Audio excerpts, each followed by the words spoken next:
तो पिछले वीडियो में हम जहाँ तक प्रैक्टिस किए थे उसके आगे की प्रैक्टिस करेंगे। तो चलिए, क्वेश्चन है आपका पहला, सौर मंडल में किन दो ग्रहों के बीच क्षुद्र ग्रह पट्टी पाई जाती है? ऑप्शन है बुध और शुक्र, दूसरा है शुक्र और पृथ्वी, सी है पृथ्वी और मंगल, डी है मंगल और बृहस्पति। तो बताना है सौर मंडल के किन दो ग्रहों के बीच जो क्षुद्र ग्रह की पट्टी है पाई जाती है। तो उत्तर इसका होगा ऑप्शन डी, मंगल और बृहस्पति। तो क्षुद्र ग्रह किन दो ग्रहों के बीच पाए जाते हैं? मंगल और बृहस्पति के बीच पाए जाते हैं। अगला प्रश्न है, हम जान लेते हैं कि क्षुद्र ग्रह क्या है। तारों, ग्रहों एवं उपग्रहों के अतिरिक्त असंख्य छोटे पिंड सूर्य के चारों ओर चक्कर लगाते हैं। इन पिंडों को क्या कहते हैं? क्षुद्र ग्रह कहते हैं। ए, मंगल और बृहस्पति की कक्षाओं के बीच पाए जाते हैं। कहाँ पाए जाते हैं? मंगल और बृहस्पति की कक्षाओं के बीच पाए जाते हैं। तो वैज्ञानिकों के अनुसार क्षुद्र ग्रह के ही भाग होते हैं जो वर्षों पहले विस्फोट के बाद ग्रहों से टूटकर अलग हो गए थे। अगला क्वेश्चन है, हमारे सौर मंडल में सूर्य से सबसे दूर कौन सा ग्रह अवस्थित है? तो सूर्य से सबसे दूर कौन सा ग्रह है? पहला है यूरेनस, ऑप्शन दूसरा है नेपच्यून, सी है शनि और डी है बृहस्पति। बताइए सूर्य से सबसे दूर कौन सा ग्रह है? इसका उत्तर होगा ऑप्शन बी, नेपच्यून, यानी वरुण जो है सूर्य से सबसे अधिक दूरी पर अवस्थित है। अगला प्रश्न है, क्वेश्चन है, नीचे दिए गए कथनों एवं कारण पर विचार कीजिए। कथन ए है, पृथ्वी के आकार को भू आप भी कहा जाता है। कारण है, पृथ्वी ध्रुवों के पास थोड़ी चपटी है। तो बताइए इसका आंसर क्या है? ए और दोनों सही तथा आर ए की सही व्याख्या करता है। बी है ए और आर दोनों सही हैं तथा आर ए की सही व्याख्या नहीं करता है। सी है ए सही है, आर गलत है। डी है ए गलत है, आर सही है। तो बताइए कौन सा सही है? तो इसका सही ऑप्शन क्या होगा? सही ऑप्शन है ए और आर दोनों सही हैं तथा आर ए की सही व्याख्या करता है।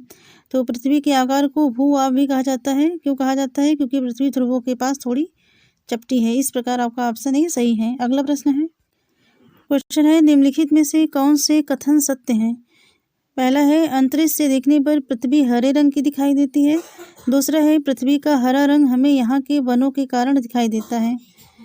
तो ऑप्शन है पहला ए, केवल एक, बी है केवल दो, सी है एक और दो दोनों, और डी है ना तो एक और ना ही दूसरा। तो सही उत्तर इसका क्या होगा? तो इसका सही उत्तर है डी, ना तो एक और ना ही दो, दोनों कथन क्या है? असत्य हैं। देखिए, अंतरिक्ष से देखने पर पृथ्वी नीले रंग की दिखाई देती है। अंतरिक्ष से देखने पर पृथ्वी किस रंग की दिखाई देती है? नीले रंग की दिखाई पड़ती है। इसका कारण है क्योंकि पृथ्वी की 2/3 सतह जो है जल से ढकी हुई है, इसलिए इसे नीला ग्रह कहा जाता है। तो इस प्रकार जो उपयुक्त दोनों कथन थे गलत थे। अगला प्रश्न है, क्वेश्चन है, सौर मंडल का निर्माण किससे मिलकर होता है?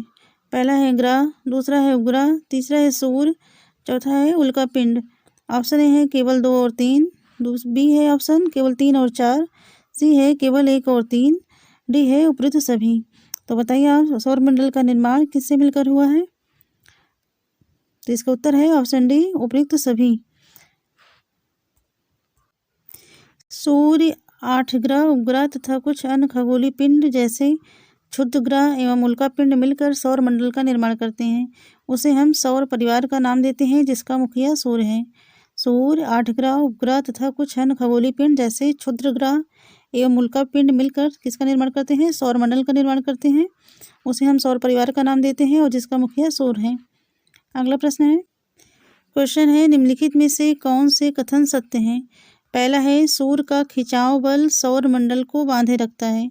सूर्य का खिंचाव बल सौर मंडल को बांधे रखता है। दूसरा है, सूर्य और सौर मंडल की प्रकाश एवं ऊष्मा का मुख्य स्रोत है। सूर्य सौर मंडल के लिए प्रकाश एवं ऊष्मा का मुख्य स्रोत है। तो आप बताइए कौन सा सही है? पहला ऑप्शन है केवल एक, दूसरा है केवल दो, सी है एक और दो दोनों, डी है ना तो एक और ना तो दो। तो इसका सही उत्तर क्या होगा? इसका सही उत्तर है सी, एक और दो दोनों सही हैं। क्वेश्चन है, सौर मंडल के ग्रह जो सूर्य का चक्कर लगाते हैं उनके रास्ते किस आकार में फैले हैं? सौरमंडल के ग्रह जो सूर्य का चक्कर लगाते हैं उनके रास्ते किस आकार में फैले हैं? ऑप्शन ए है वृत्ताकार, ऑप्शन बी है दीर्घ वृत्ताकार, सी है लघु वृत्ताकार, डी है इनमें से कोई नहीं। तो बताइए उत्तर क्या है इसका सही? इसका सही उत्तर होगा ऑप्शन बी दीर्घ वृत्ताकार। ये सौरमंडल के सभी 8 ग्रह एक निश्चित पथ पर सूर्य का चक्कर लगाते हैं और ये रास्ते दीर्घ वृत्ताकार रूप में फैले हुए हैं, ये कक्षा कहलाते हैं। अगला प्रश्न, किस ग्रह को पृथ्वी का जुड़वा ग्रह कहते हैं? ऑप्शन ए है बुध, ऑप्शन बी है शुक्र, ऑप्शन सी है मंगल, ऑप्शन डी है शनि। तो बताइए किस ग्रह को पृथ्वी का जुड़वा ग्रह कहते हैं? उत्तर होगा इसका बी शुक्र। किस ग्रह को पृथ्वी का जुड़वा ग्रह कहते हैं? शुक्र को कहते हैं। पृथ्वी का सबसे निकटतम ग्रह कौन सा है? पृथ्वी का सबसे निकटतम ग्रह कौन सा है? ऑप्शन ए है बुध, बी है शुक्र, सी है शनि और डी है चंद्रमा। तो बताइए पृथ्वी का सबसे निकटतम ग्रह कौन सा है? इसका उत्तर है बी शुक्र। पृथ्वी का सबसे निकटतम ग्रह क्या है? शुक्र है। अगला प्रश्न है, हमारे सौरमंडल का सबसे बड़ा एवं सबसे छोटा ग्रह कौन सा है? ऑप्शन ए है बृहस्पति एवं बुध, ऑप्शन बी है बृहस्पति एवं यूरेनस, ऑप्शन सी है शनि एवं मंगल, ऑप्शन डी है शुक्र एवं बुध। बताइए सबसे बड़ा एवं सबसे छोटा ग्रह कौन सा है सौरमंडल का?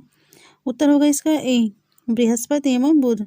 बृहस्पति सबसे बड़ा है और बुध जो है सबसे छोटा है। अगला प्रश्न है, क्वेश्चन है, कौन से वे 2 ग्रह हैं जिनका सौरमंडल के अन्य ग्रहों की तुलना में परिक्रमण विपरीत दिशा में है? ऑप्शन ए है बुध और शुक्र, बी है शुक्र और शनि, सी है शुक्र और यूरेनस और डी है बृहस्पति और यूरेनस। तो बताइए ऐसे कौन से 2 ग्रह हैं जो अन्य ग्रहों की तुलना में उनका जो परिक्रमण होता है विपरीत दिशा में है? उत्तर होगा इसका सी शुक्र और यूरेनस। ये दोनों जो हैं क्लॉकवाइज घूमते हैं और बाकी अन्य ग्रह जो हैं एंटी क्लॉकवाइज। अगला प्रश्न है निम्नलिखित कथनों पर विचार कीजिए। बृहस्पति शनि तथा यूरेनस के चारों ओर छल्ले हैं। बृहस्पति शनि तथा यूरेनस के चारों ओर छल्ले हैं। दूसरा है ये छल्ले विभिन्न पदार्थों के असंख्य छोटे छोटे पिंडों की पट्टियां हैं। उपरोक्त में से कौन सा कथन सत्य है? केवल एक, केवल 2, 1 और 2 दोनों, या ना तो 1 ना तो 2। बताइए क्या सही है? इसका सही उत्तर होगा सी 1 और 2 दोनों, यानी पहला भी सही है और दूसरा भी सही है। अगला प्रश्न है, हमारे सौरमंडल में किन ग्रहों के पास एक भी चंद्रमा यानी प्राकृतिक उपग्रह नहीं है? पहला है बुध, दूसरा है शनि, तीसरा शुक्र, यूरेनस। अब कूट की सहायता से आप आंसर दीजिए। 1 और 2, 2 और 3, 3 और 4 और 1 और 3। तो बताइए किनके पास प्राकृतिक एक भी उपग्रह नहीं है? तो सही उत्तर इसका होगा डी 1 और 3। बुध और शुक्र के पास कोई भी उपग्रह नहीं है। अगला क्वेश्चन है नीचे दिए गए ग्रहों में सबसे अधिक चंद्रमा प्राकृतिक उपग्रह किसके पास है? ए शनि, बी बृहस्पति, सी मंगल और डी यूरेनस। तो नीचे दिए ग्रहों में सबसे अधिक चंद्रमा किसके पास है? इसका उत्तर है ऑप्शन बी बृहस्पति। इसके पास 69 है, 69 प्राकृतिक उपग्रह हैं। अगला प्रश्न है निम्नलिखित में से कौन से कथन सत्य हैं? पहला कथन है उपग्रह अपने ग्रहों की परिक्रमा करते हैं, साथ ही साथ सूर्य की भी परिक्रमा करते हैं। दूसरा कथन है पृथ्वी के उपग्रह चंद्रमा का व्यास पृथ्वी के व्यास से आधा है। कोट्स की सहायता से आपको आंसर चूज करना है। पहला है ए केवल 1, बी केवल 2, सी 1 और 2 दोनों, डी ना तो 1 और ना ही 2। बताइए कौन से कथन सत्य हैं? तो सही उत्तर होगा इसका पहला, उपग्रह अपने ग्रहों की परिक्रमा करते हैं, साथ ही साथ सूर्य की भी परिक्रमा करते हैं। इसकी हम व्याख्या देख लेते हैं।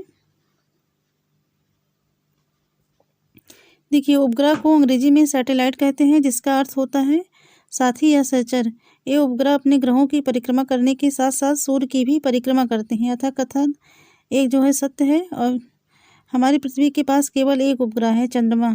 इसका व्यास पृथ्वी की व्यास का केवल 1/4 है। यह इतना बड़ा इसलिए प्रतीत होता है क्योंकि यह हमारे ग्रह से अन्य खगोलीय पिंडों की अपेक्षा नज़दीक है। अतः कथन जो 2 है वो असत्य है। अगला प्रश्न है प्राचीन भारत के प्रसिद्ध खगोल शास्त्री कौन थे? ऑप्शन ए है पाणिनि, बी है कणाद, सी है आर्यभट्ट, डी है नागार्जुन।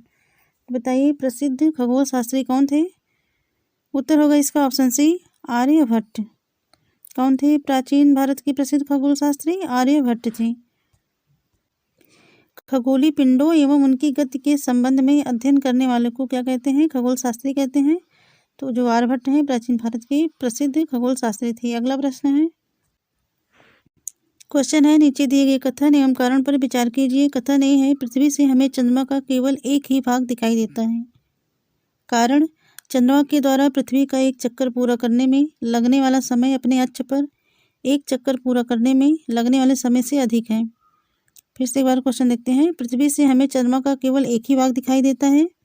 इसका कारण चंद्रमा के द्वारा पृथ्वी का एक चक्कर पूरा करने में लगने वाला समय अपने अक्ष पर एक चक्कर पूरा करने में लगने वाले समय से अधिक है। तो कूट की सहायता से आपको सही कथन बताना है। क्या है आंसर इसका? ए है, ए और आर दोनों सही हैं तथा आर ए की सही व्याख्या करता है। बी है, ए एवं आर दोनों सही हैं तथा आर ए की सही व्याख्या नहीं करता है। सी है, ए सही है और आर गलत है। डी, ए गलत है, आर सही है। बताइए सही उत्तर इसका क्या होगा? इसका सही उत्तर है सी, ए सही है और आर गलत है। इसकी व्याख्या देखते हैं। चंद्रमा पृथ्वी का एक चक्कर लगभग 27 दिनों में पूरा करता है। लगभग इतने ही समय में यह अपने अक्ष पर एक चक्कर भी पूरा करता है। अतः चंद्रमा के द्वारा पृथ्वी का एक चक्कर पूरा करने में लगने वाला समय अपने अक्ष पर एक चक्कर पूरा करने में लगने वाले समय के बराबर ही होता है। इसके परिणाम स्वरूप पृथ्वी से हमें चंद्रमा का केवल एक ही भाग दिखाई देता है। और जो नील आर्मस्ट्रॉन्ग पहले व्यक्ति थे जिन्होंने चंद्रमा पर अपना पहला कदम रखा। क्वेश्चन है नीचे दिए गए कथनों पर विचार कीजिए। पहला है सूर्य के चारों ओर चक्कर लगाने वाले पत्थरों के छोटे छोटे टुकड़ों को उल्का पिंड कहते हैं। सूर्य के चारों ओर चक्कर लगाने वाले पत्थरों के छोटे छोटे टुकड़ों को उल्का पिंड कहते हैं। कथन दूसरा है खुले आकाश में फैली एक छोर से दूसरे छोर तक चौड़ी सफ़ेद पट्टी जो कि लाखों तारों का समूह है को आकाशगंगा कहते हैं। उपर्युक्त में से कौन से कथन सत्य हैं?